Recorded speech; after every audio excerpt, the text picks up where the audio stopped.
La noche del 13 de noviembre de 1974 comenzó el mito de Amityville, después de que Ronald DeFeo, un joven de 23 años, asesinara a sus padres y a sus 4 hermanos a sangre fría mientras dormían con un enorme fusil. Acusado y condenado por el parricidio, el joven aseguró durante el juicio que unas voces de la casa le habían empujado a cometer los terribles asesinatos.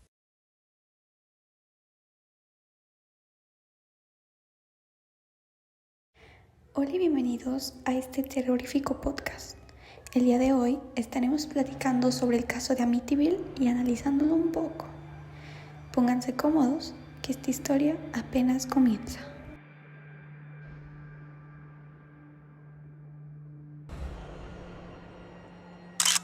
Amityville, una pequeña localidad del estado de Nueva York, Estados Unidos, pasará a la historia como la pieza clave que marcó un antes y un después en gran parte de la literatura y contenido audiovisual del género de terror. En concreto, una de sus casas, el número 112 de Ocean Avenue, foco aparente de todo tipo de maldiciones y horror.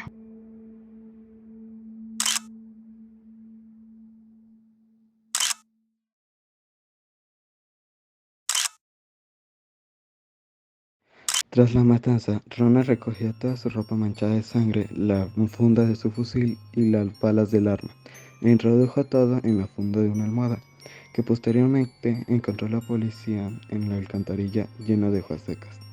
Después de aquello, Ronald se fue a un bar de su barrio, The Witch's Brew, y le dijo al chico que trabaja ahí, Joe Twist, que alguien había disparado a sus padres.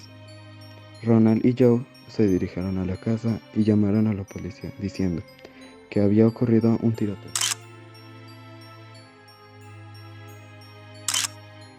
De hecho, para respaldarse en su inocencia y para hacer el intento de reducir la condena, DeFeo dijo que unas voces que él escuchaba en su caso le habían obligado a hacerlo. Aquel testimonio resultó absurdo para el juzgado, ya que tenía entendido que Ronald tenía un pequeño historial delictivo y coqueteaba con las drogas. El joven perdió contra la ley, la cual le obligó a cumplir una condena por 6 homicidios en segundo grado. Por lo tanto, cumpliría cadena perpetua sin libertad condicional. Recientemente se dio otra arma escondida en el embarcadero, por lo que se cree que el asesinato de la familia DeFeo pudo haber sido premeditado por la mafia y que Ronald recibió ayuda para efectuar la matanza.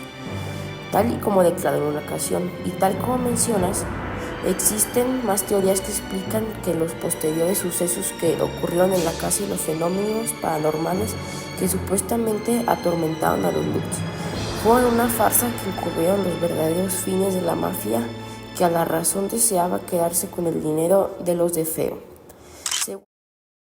La familia intentó practicar un exorcismo a la casa en colaboración con un sacerdote de quien luego se dijo que había padecido una extraña enfermedad y varios accidentes, hasta en 2 ocasiones sin éxito. Llegó un punto donde la familia ya no soportaba todos los eventos espeluznantes que ocurrían dentro de la casa, saliendo 28 días después. George Lutz tenía 30 años y era padre de familia. Poseía su propia empresa topográfica, William H. Perry Inc. Entre los meses de julio y noviembre, él y su esposa Katie Lutz, también de 30 años, habían visitado más de 50 viviendas en la costa sur de la isla antes de decidirse a buscar en Amityville.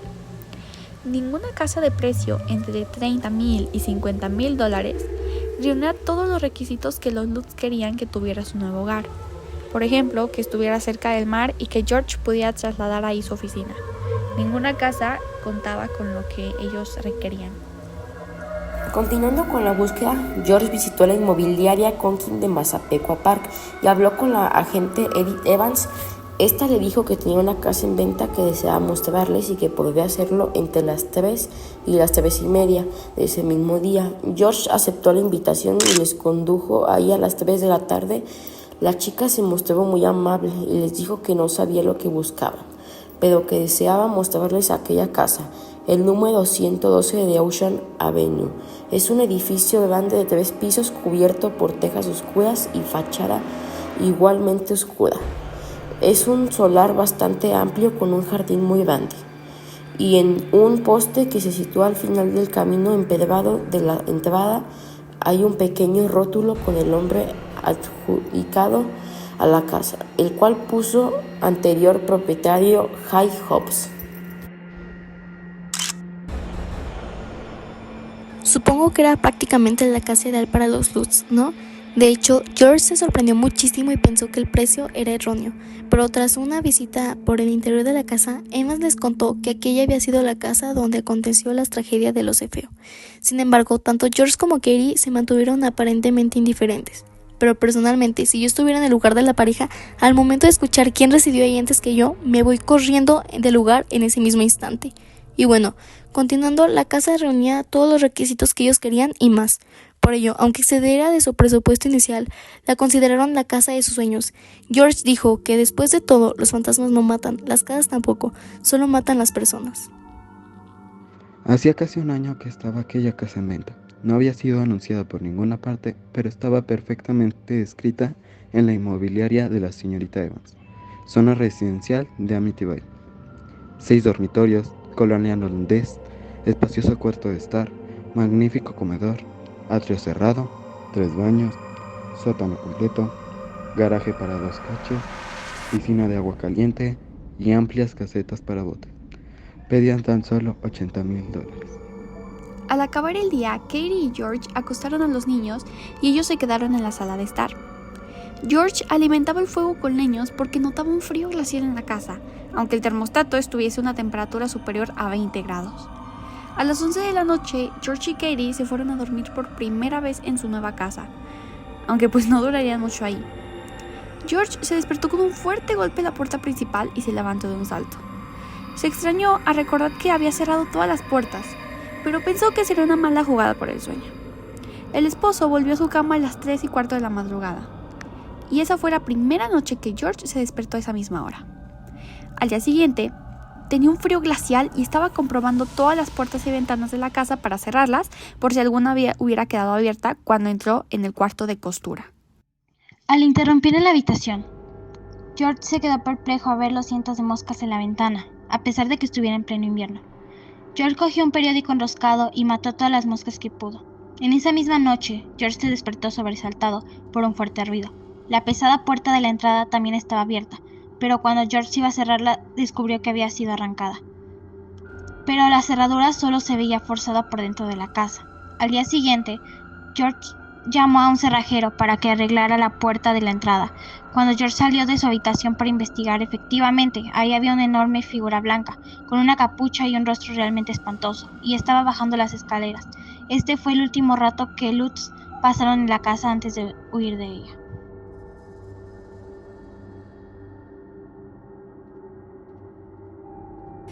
También podemos encontrar algunos libros como The Making of Amityville Theater de John R. Walker, The Real Amityville Horror de Norman Tasby o igual el más famoso Horror en Amityville por Jay Anson.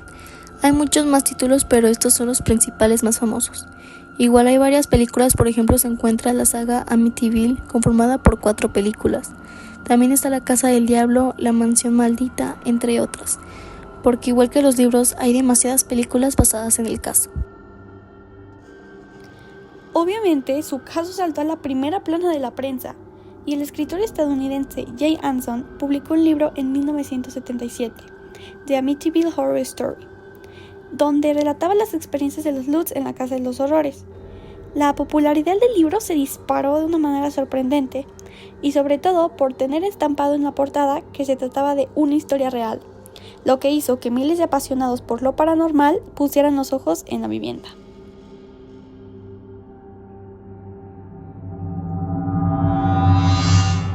Ahora bien, hay que considerar que el mito de Amityville no es más que una estratagema organizada por Ronald DeFeo, que actualmente continúa cumpliendo cadena perpetua en la correccional Green Haven en Beckman.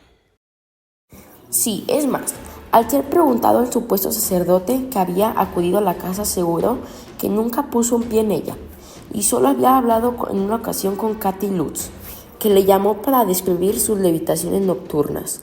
Tampoco existía la supuesta habitación secreta de paredes rojas con un pozo negro, tal y como describe el libro, ya que se trataría de un armario bajo las escaleras. Creo que uno de los datos más importantes es que ninguno de los habitantes posteriores de la casa han dicho haber sufrido nada parecido a lo que contaron los Lutz.